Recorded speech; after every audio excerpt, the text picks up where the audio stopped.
बहुत स्वागत। आप देख रहे हैं कहानी कुर्सी की। और वक्फ पर अब राज्यसभा के अंदर इस वक्त बहस चल रही है। बड़ी तीखी बहस चल रही थी। अभी थोड़ी देर पहले नासिर हुसैन साहब बोल रहे थे और उनकी पार्टी वालों को इतना अच्छा लग रहा था उनका बोलना कि उनका टाइम खत्म हो गया। तो नगर हमारे पार्टी के कोटे में भी टाइम है, आप इन्हीं को टाइम दीजिए, यही बोलेंगे।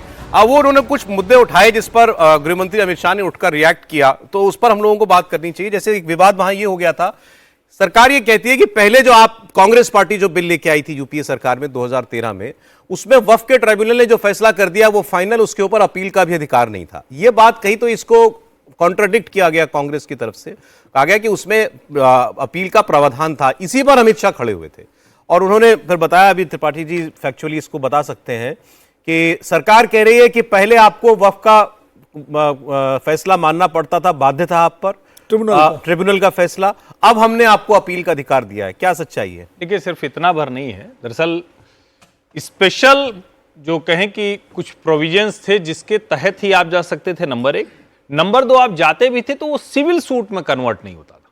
तो जब तक सिविल सूट में कन्वर्ट नहीं होगा तो आपके जो, जिसको हम कहते हैं कि लीगल दायरे, जो सामान्य बहस होती है उसमें नहीं जाएगा। जैसे किसी की भी जमीन का जो मसला होता है, वो जब आप उसको वक्फ की संपत्ति के दायरे में आप देखेंगे, तो इसीलिए अमित शाह ने कहा कि 99% मामले में जो वक्फ का मसला है, जो उनका फैसला है ट्रिब्यूनल का, उसी पर जाएगा। सामान्य में आप जाते हैं तो जो सामान्य सिविल सूट होता है, जिसको हम लोग बार बार कहते हैं कि संपत्ति का, फौजदारी का दो अलग अलग पहले रिट पिटीशन हाई कोर्ट में लगानी पड़ती थी अगर चैलेंज करना है। नहीं, रिट पिटीशन भी एक्सेप्ट होगी या नहीं, वो स्पेशल सर्कमस्टेंसेज में था।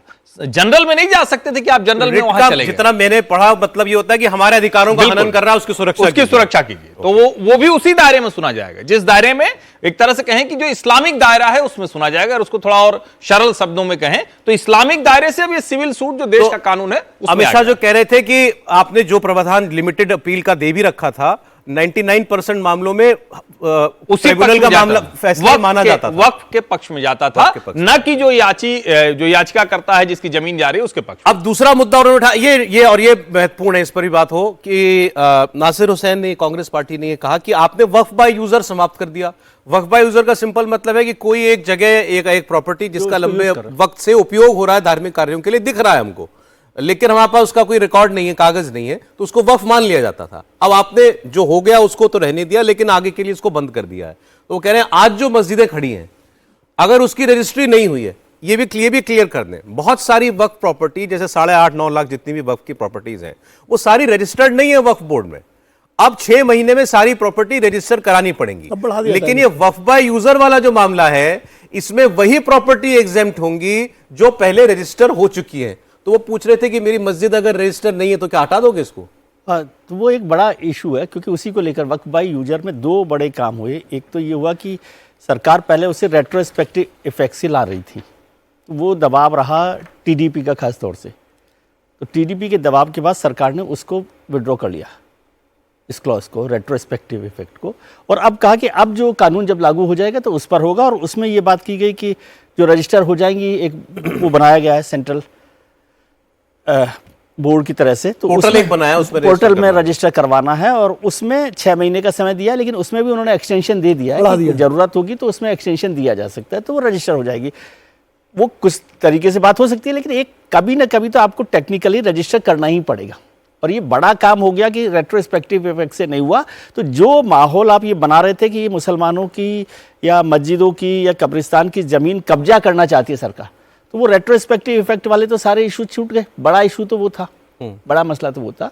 और रजिस्टर हो जाएगा तो शुरुआत में हो सकता है कि कुछ चीज़ों पर परेशानी हो, लेकिन मेरे ख्याल से वो ज़्यादा रेगुलराइज हो जाएगा और उससे फ़ायदा होगा वक्त प्रॉपर्टी वाले लोगों को भी, कि किस तरह से उसका इस्तेमाल करना है, किस तरह से किसके पास रहेगी, वो एक बड़ा मसला। लेकिन थोड़ा सा उसमें अभी पेच बना हुआ है जिसको लेकर चर्चा होनी चाहिए। नासिर हुसैन साहब जो है ना, जेपीसी के मेंबर भी रहे हैं, तो उन्होंने कांग्रेस की तरफ से जो बात गौरव गोगोई ने कल कही थी, ये बात चल रही है कि बीजेपी चले हिंदुओं का वोट, बीजेपी को हिंदुओं का ही वोट मिलता है, मुसलमान तो वोट करता नहीं बाय एंड लार्ज। अब क्या बीजेपी मुसलमानों का वोट चाहती है और इसीलिए मुसलमानों में एक डिवीजन, सोशल डिवीजन क्रिएट करना चाहती है कि ये तुम्हारे अगड़े मुसलमान जो, और यही लोग वक्फ में बैठे हुए थे, हमने पासमानदा या वंचित मुसलमानों के लिए इस कानून में संशोधन कर दिया है। तो आपको लगता है कहीं वो बैकवर्ड मुसलमान का वोट अट्रैक्ट करने की कोशिश है? ये देखिए, पता मुझे लगता है कि भारतीय जनता पार्टी का वोट बैंक से कोई लेना देना नहीं है। 3 तलाक लेके आए थे ना, तीन तलाक भारतीय जनता पार्टी लेकर आई थी, तो क्या इस उद्देश्य लेकर आई थी कि हम तलाक लेकर आएंगे तो हमारा वोट, कि मुस्लिम महिलाएं वोट करेंगी बीजेपी, वोट करे ना करे तो बात की चीज है ना, सामाजिक सुधार तो हो रहा है ना भाई।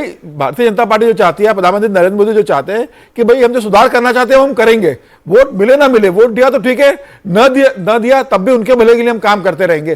तो क्या सिर्फ इससे मुसलमान वोट देंगे? 2014 से लगातार कितनी स्कीमें प्रधानमंत्री मोदी की, केंद्र सरकार की है जो मुसलमानों के पक्ष में, मुसलमान वोट नहीं कर रहे हैं लेकिन क्या प्रधानमंत्री मोदी ने यह कहा या भारतीय जनता पार्टी ने यह कहा या किसी भारतीय जनता पार्टी शासित राज्य ने कहा कि भाई मुसलमान हमें वोट नहीं करते तो मुसलमानों के लिए हम कोई स्कीम नहीं चलाएंगे? प्रधानमंत्री मोदी तो कह रहे हैं कि भाई जमीनों का ऑडिट करो, किसके पास कितनी जमीन है, आपके पास कौन सी आपके हक की जमीन है वो आप अपने पास रखिए, जो आपने कब्जा कर लिया है वो जमीन वापस कीजिए। और यह नहीं चलेगा कि आप किसी भी जमीन पर हाथ रख दो और यह कह दो कि वक्फी जमीन है, और जो जिसकी जमीन है वो ठोकर खाता रहे, ट्रिब्यूनल में जाता रहे और बाद में वो हार के अपनी जमीन छोड़ दे क्योंकि उसके पास कोई ऑप्शन नहीं है। तो जिस तरीके से कल उदाहरण दिया अमित शाह जी ने तमाम तरह के, और बताया कि भाई 1913 से लेकर 2013 के बीच में 18 लाख एकड़ जमीन थी और 2013 से लेकर 2025 के बीच में 21 लाख एकड़ अतिरिक्त जमीन बिल यूजर की वजह से हुआ। बिल्कुल। तो आप देखिए ना, 10 साल के अंदर 21 लाख एकड़ का दावा उन्होंने ठोक दिया, और अगर ये बिल कंटिन्यू रहता तो क्या स्थिति होती? जो किरण रिजिजू ने कहा कि भाई ये पार्लियामेंट बिल्डिंग में दावा ठोक देते, और अमित शाह ने तो कहा कि अगर जो 2013 में मनमोहन सिंह सरकार ने जो अमेंडमेंट किए थे अगर वो नहीं होते तो हमें ये बिल लाने की जरूरत नहीं पड़ती। इसमें कहीं वोट है या केवल रिफॉर्म की नीयत दिखाई देती है? सौरभ जी कि वो जो बिल है बीजेपी ने सपोर्ट किया था, 2013 का बिल बीजेपी ने सपोर्ट किया था, ये भी समझ से परे रिकॉर्ड बात होनी चाहिए। आज ये ड्रैकोनियन बता रहे हैं कि उसमें प्रावधान कर दिया गया है, वक्फ बाय यूजर का, भारतीय जनता पार्टी को सपोर्ट किया। सर एक बात ये, उस बिल की एक पृष्ठभूमि समझ लीजिए 2013 वाले की। 1995 का जो अमेंडमेंट था उसके बाद ये शिकायत थी कि वक्फ की प्रॉपर्टीज पे कब्जा बहुत है। ये शिकायत थी कि वक्फ की प्रॉपर्टीज पे अवैध कब्जे बहुत हैं, ये वक्फ वालों की शिकायत थी। और उस पृष्ठभूमि में वो विधेयक लाया गया और सभी दलों ने उसको सपोर्ट किया, दोनों सदनों में। जेडीयू भी सपोर्ट कर रहा था, बीजेपी जेडीयू सब सपोर्ट कर रहे थे। बीजेपी के बारे में एक सबसे दिलचस्प बात ये 12 संशोधन दिए थे 2013 में बीजेपी ने, एक भी संशोधन आपने माना नहीं। संशोधन तो इस बार बहुत सारे संशोधन इस बार एक भी नहीं माना गया। विपक्ष के 43 संशोधन थे जो नहीं माने गए, तो वो तो छोड़ दीजिए, संशोधन कौन मानती सरकार, लेकिन उसके बावजूद सपोर्ट किया था बीजेपी ने। महत्वपूर्ण बात यह है जो दिलचस्प भी है थोड़ी सी, कि बहुत सारे लोग जो उस समय उस बिल के पक्ष में थे आज इस बिल के पक्ष में हैं और उसको ड्रैकोनियन बता रहे हैं। जगदम्बिका पाल जो जेपीसी के मेंबर है उस समय पक्ष वोट कर रहे थे, जयंत चौधरी के पिताजी अजीत सिंह उस समय उसके पक्ष में थे, और जितिन प्रसाद राजनीतिक स्थितियां भी तो राजनीतिक स्थितियों में बात ही होती है, लेकिन उसको लेकिन बीजेपी का स्टैंड तो वाकई समझ से परे है। आप जिस वक्फ बाय यूजर को हटाने के लिए अमेंडमेंट लाए हो, वो 13 में तभी लाया गया था, तभी लाया गया था, सपोर्ट कर रहे थे। वो हाईकोर्ट वो जो ट्रिब्यूनल वाला भी तभी लाया गया था, ट्रिब्यूनल को मजबूत कर गया। वो भी 13 में ही लाया गया था और उसको सपोर्ट किया था। उसका कारण ना उस समय माहौल ये था कि वक्फ की प्रॉपर्टीज कब्जे में, उनको कब्जे से छुड़ाना है, अवैध कब्जे में, और आपने इतना मजबूत कर दिया कि फिर वक्फ कब्जा करने लगा। अब वो है। दूसरी बात ये है कि जो इसमें महत्वपूर्ण चीज ये है, वोट वाली जो बात आपने, देखिए वोट तो राजनीतिक पार्टी कोई भी कदम उठाती है, कोई राजनीतिक पार्टी को, उसके पीछे वोट का एंगल तो होता ही है। कोई ये कहे कि नहीं साहब हम वोट के लिए नहीं कर रहे हैं, हम तो कर रहे हैं। कोई भी फैसला, मुसलमानों का वोट चाह रही है सरकार, क्यों, क्या बुराई क्या है उसमें? अगर बीजेपी अटेम्प्ट कर रही है कि मुसलमानों को वोट उसको मिले, उसमें गलत क्या है? मैं तो कहता हूं अच्छा है, मुसलमान सोचे, रीथिंक करें। अगर उनको लगता है कि बीजेपी उनके हित के लिए काम कर रही है तो वोट दें। इसमें लोकतंत्र में बीजेपी बड़ी इंटरेस्टिंग रिपोर्ट आई है, जरा ये भी मैं बता दूं। शामिका रवि हैं, प्रोफेसर शामिका रवि, ये प्रधानमंत्री की जो आर्थिक सलाहकार समिति है उसकी मेंबर है, और इन्होंने अभी सोशल मीडिया पर एक्स पर पोस्ट करके अपनी एक रिपोर्ट डाली है जो ये कह रही है कि पिछले 12 सालों के अंदर 11-12 से 2011-12 से आज 23-24 के अंदर हिंदू और मुसलमान, या आप कह लीजिए मुसलमान और बाकी सभी वर्गों के बीच में गरीबी का फासला बहुत तेजी से कम हुआ है। जैसे मसलन इन्होंने जो डेटा दिया है वो ग्रामीण क्षेत्रों का और शहरों का अलग है। त्रिपाठी जी, रिपोर्ट कह रही है, ये सरकार की समिति की रिपोर्ट कह रही है कि 2011-12 में 31.7% गांव में रहने वाला मुसलमान गरीब था, आज वो संख्या केवल 2.4% रह गई है। और हिंदुओं की बात करेंगे तो 2011-12 में 30.9% हिंदू गरीब था, आज वो 4% गरीब, मतलब रूरल एरिया में मुसलमान कम गरीब है हिंदू से, ये रिपोर्ट बता रही है। और शहरों में ये आंकड़ा जो है मुसलमानों का 10-12 साल पहले लगभग 40% था, आज लगभग 5.5-7% रह गया है। हिंदुओं का ये लगभग 26.5% था, आज ये लगभग 4% आ गया है गरीबी का। नहीं, ये मतलब इसको अगर थोड़ा ब्रॉडर पर्सपेक्टिव में देखें तो बड़ा साफ है कि जो लोग बहुत नीचे खड़े थे, नीचे के पायदान पर थे, बहुत किनारे खड़े थे, जिनकी माली हालत गरीबी वाली स्थिति थी, उन सब की हालत में सुधार आया। मुसलमान ज्यादा गरीब था, इसलिए उसका परसेंटेज आपको बढ़ा हुआ दिख रहा है। जो हिंदू है वो उनसे बेहतर स्थिति में था, लेकिन हिंदुओं में भी जो अनुसूचित जाति जनजाति के लोग हैं, पिछड़ी जातियों के कुछ लोग हैं, उनके हालात बेहतर हुए। और अगर हम उसको देखें, ये लगातार कई दुनिया भर के वर्ल्ड बैंक से लेकर IMF से लेकर जितने रिसर्च पेपर्स हैं, वो ये कह रहे हैं कि भारत में जो ट्रांसफॉर्मेशनल चेंज है, इसकी कल्पना नहीं की जा सकती। आप गरीबी हटाओ जब कार्यक्रम करते हैं तो कहते हैं कुछ पैसा दे दो, अच्छा चलो कुछ दिन के लिए राशन दे दो, लेकिन ये जो मोदी सरकार ने गवर्नमेंट स्कीम्स के जरिए, जिसको वो भी कहते हैं लाभार्थी, उसने जो क्रिएट किया है वो मिरेकुलस है। दुनिया में ऐसा कहीं कोई कार्यक्रम पॉवर्टी को हटाने का नहीं हुआ।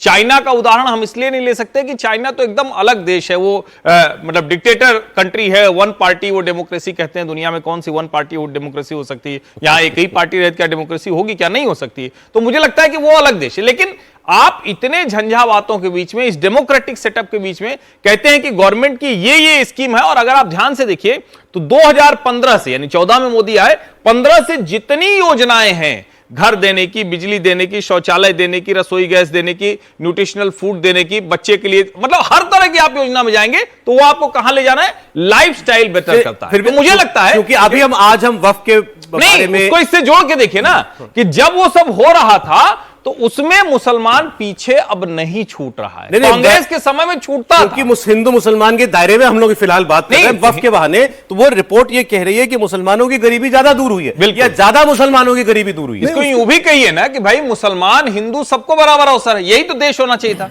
हमारे जो कॉन्स्टिट्यूशनल फाउंडिंग फादर्स है यही तो कहते थे ना। लेकिन कांग्रेस पार्टी ने एक तय कर लिया कि हिंदुओं में भी ये तबका गरीब रहे, मुसलमानों में भी गरीब रहे, हम उसकी गरीबी हटाने का हर बार वादा करेंगे, हर बार सत्ता में आते रहेंगे। सर इस रिपोर्ट पर कुछ कहना?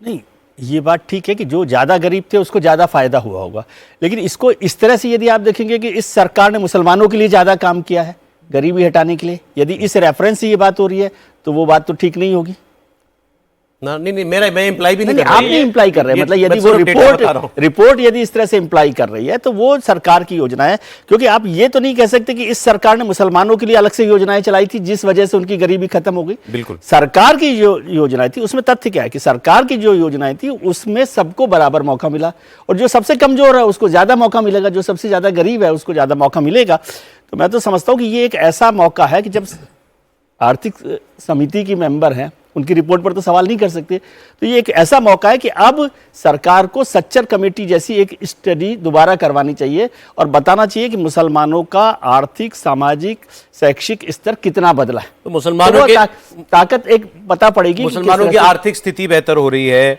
आप कह रहे हैं कि वक्फ में मुसलमानों को जो हैंड होल्डिंग होनी चाहिए थी वो अब उसके जरिए सरकार करने जा रही है। मोदी जी सौगातें मोदी भी भिजवा रहे हैं, लेकिन इसका तो, नहीं देखिए एक ये भी तो है, कब मानेगा मुसलमान? बीजेपी के लिहाज से पूछ रहा हूँ। एक बात नहीं, मुझे लग रहा है कि सिर्फ मानना शुरू कर दिया है। अगर आप गुजरात के कॉरपोरेशन के चुनाव अगर आप देखेंगे और उत्तर प्रदेश में भी अगर आप चुनाव देखेंगे कि उपचुनाव हुए थे तो मुसलमानों ने वोट किया ना। अब संभल की जो विधानसभा सीट थी जहाँ उपचुनाव हुआ था तो भारतीय जनता पार्टी वो जीती है।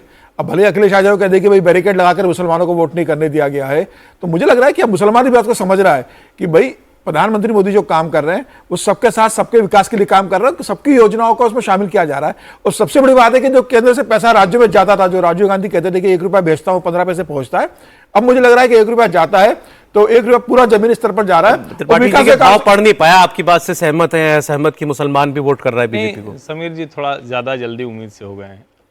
अभी गुजरात की स्थितियों को लेकर हमें थोड़ा सा अलग से देखना चाहिए। गुजरात में कांग्रेस से भी हताश, निराश हो चुका है मुसलमान। उसको लगता है ठीक है भाई, एक है हम कर देंगे। अब वहां के अकेले विधायक इमरान खेड़ावाला ने विधानसभा अध्यक्ष से कहा कि ये जो कहते हैं बार बार विशेष समुदाय मत कहिए।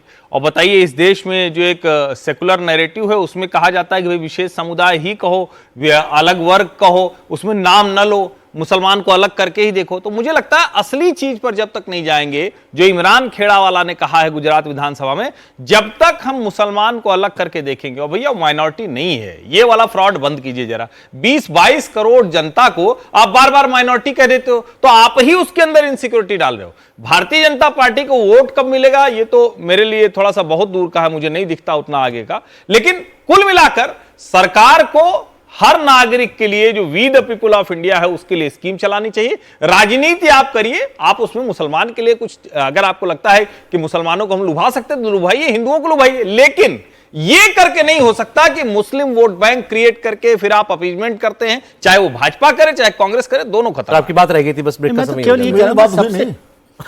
सॉरी विनोद जी को बात कर नहीं आप कर लीजिए। आप बोलिए। नहीं, मैं केवल एक लाइन कह रहा हूं कि सबसे जरूरी चीज जो मैं समझता हूं वो है पॉलिटिकल रिप्रेजेंटेशन। किसी भी कम्युनिटी, किसी भी ग्रुप का जब तक पॉलिटिकल रिप्रेजेंटेशन नहीं होगा तब तक उसकी असली हिस्सेदारी नहीं होगी, और वो भारतीय जनता पार्टी की सरकार में नहीं है माइनॉरिटी के लिए। ठीक है सर, ये परसेप्शन दूर हो, बीजेपी एंटी मुस्लिम है, यही परसेप्शन बनाया नहीं, जाता ये है ना हमारे। राजनीतिक भागीदारी के मामले में तो ये बात सही है, ये परसेप्शन है, और परसेप्शन के पीछे तथ्य है, फैक्ट है, अवधारणा ऐसे नहीं है। क्योंकि जब सरकार, जहां हमेशा अटल जी के टाइम में भी एक मंत्री, चाहे नाम के लिए सही, मुख्तार अब्बास नकवी होते थे, शहनवाज हुसैन होते थे, अब पिछले कई वर्षों से वो भी नहीं है, तो वो परसेप्शन तो है। जहां तक सरकारी नीतियों की बात है, देखिए 2 कारण है मुझे, मैं जो इनकी रिपोर्ट है, एक तो मुसलमानों की गरीबी ज़्यादा दूर हुई है, उसका कारण जो हर चीज़ का मैं सहमत हूँ कि जो ज़्यादा गरीब था उसको फ़ायदा हुआ, तो जाहिर है वो कम तुलनात्मक रूप से ज़्यादा गरीबी दूर होगी। दूसरी बात ये है महत्वपूर्ण कि जो योजनाएं हैं उनका इम्प्लीमेंटेशन।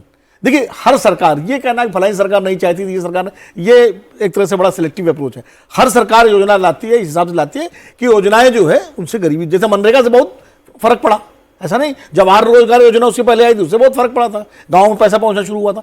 लेकिन इंप्लीमेंटेशन में नीचे के स्तर पर जो भ्रष्टाचार और सारी चीजें गड़बड़ी होती है, उसका असर पड़ता है। जो राजीव गांधी ने कहा था, इसकी बार बार तुलना होती है, और एक प्रधानमंत्री ने कम से कम स्वीकार किया था, अब तो स्वीकार ही नहीं करते। जब आप स्वीकार नहीं आज करोगे, योजनाओं का बेहतर इंप्लीमेंटेशन हो रहा है या नहीं? नहीं, प्रकट रूप से दिखाई दे पड़ रहा है। अब आगे जब कभी भविष्य में कोई जांच वाच होगी पता लगेगा कि भाई हो रहा कि नहीं हो रहा, लेकिन जो आंकड़े बता रहे हैं हिसाब से हो रहा, तभी तो ये नतीजे आ रहे हैं। उसमें भेदभाव भी नहीं हो रहा, भेदभाव हो ही नहीं सकता ना, सरकारी भेदभाव नीति कैसे हो में। सकता है? वही हो रहा है कि भारतीय जनता पार्टी की डबल इंजन की सरकार है। क्या पश्चिम बंगाल केंद्र सरकार की योजना को लागू कर रही है?